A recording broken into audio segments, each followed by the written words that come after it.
my name is Haritha Treadway, and I'm a product manager for the Black Duck Polaris platform. Today, I'm going to be talking to you about Polaris's component policies. We'll talk through what a component policy is and ways that it is useful to an organization, and then we'll do a quick demo of how security managers and administrators can set up a component policy inside Polaris. We know that open source components are a very common part of the developer workflow, and tools like Polaris can help find security violations. However, you might want to flag further configurations and specific SCA and license components as violations because of their criticality to your specific organization. You also might want to notify security admins when those violations are found so that they can take action against them, or you might want to break the build before they get into production. So how can you do these things as an organization?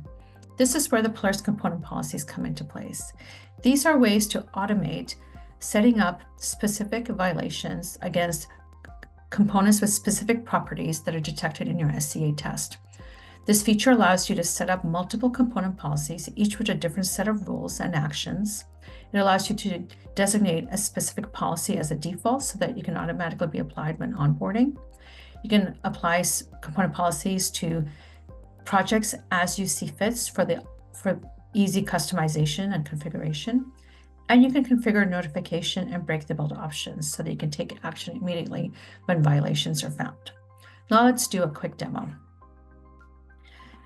You have to go into Polaris as a security administrator or an org admin role and go to the policy section. From there, you can find the component policies tab. And then you can see all the list of component policies that you have, including the projects that use them.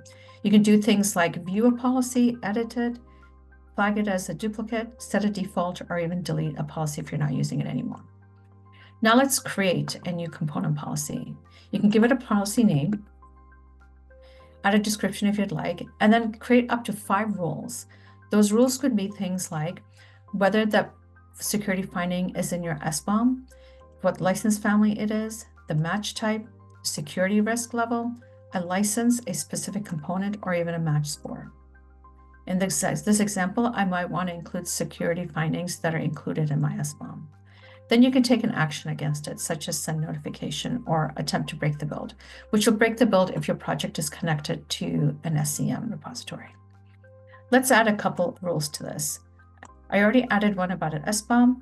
Might also want to add a rule where if I find any critical security findings, I attempt to break the build. Now let's apply a project to it. You can search for a specific application. In this case, I'll specify test. And then when you find it, you can apply the policy to all the projects within the application or specific projects. Once done, hit save. And now the policy is applied to that project.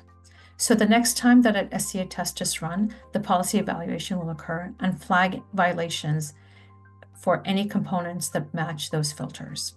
You can go to a specific test view and find a specific SCA test, and then look at the policy violations for that test, where it will break down the component policy violations that were found for that test and issue violations as well.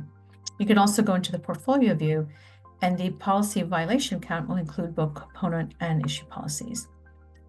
If you set up to be notified via email, an email notification such as this will be sent, which will tell you when the test ran and also details about the application or project or branch. And then it'll give you information about the different policies that were evaluated and what violations are found against them.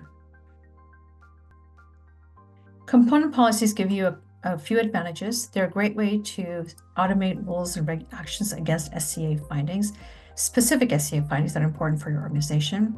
They allow you to configure default policies for automatic onboarding, to notify or break the build, and to monitor violation counts and trends as well.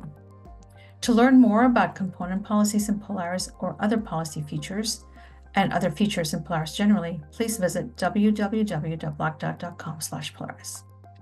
Thank you.